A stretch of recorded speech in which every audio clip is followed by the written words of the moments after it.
miki kelut Tang wa uklam wan yang adu pahi wenut Desnya tu oh em jing mut payanga Wem tanah dek payanga Dapa uterwa Wayu pawarok cengawak miki kelut Tang wa uklam wan yang adu pahi wenut Desnya tu oh em jing mut payanga Wem tanah dek payanga Dapa uterwa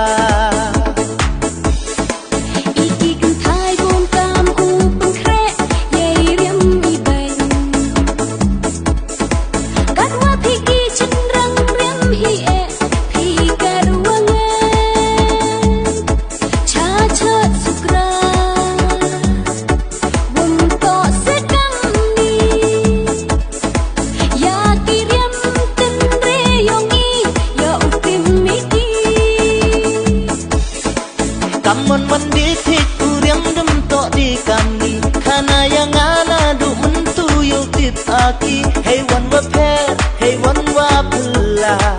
Ham pensa not yang todai kana Kamun mendithik uriam dem tok di kami Kana yang ana du mentu yo tip aki Hewan wa per, hewan wa pela Ham pensa not yang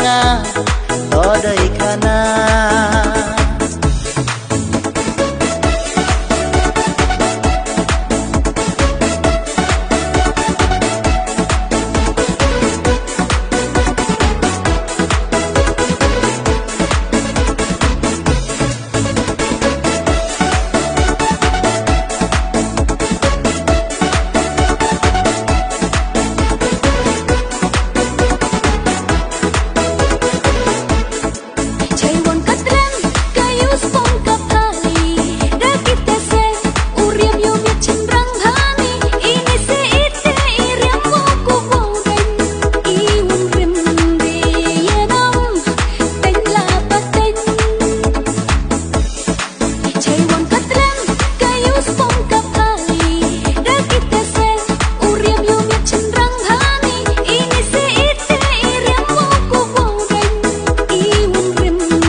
Aridang hei te sendai jok di aki Kita sekirim pensai iyong i Pakam kek suka siang tau pen yo wo sneng Yo ne yo saki yanam Teng la bateng Nei riam nei bek yo tit niki i Kon kan yang tre risendong ki I hok yang i to makane Ham i de kiwi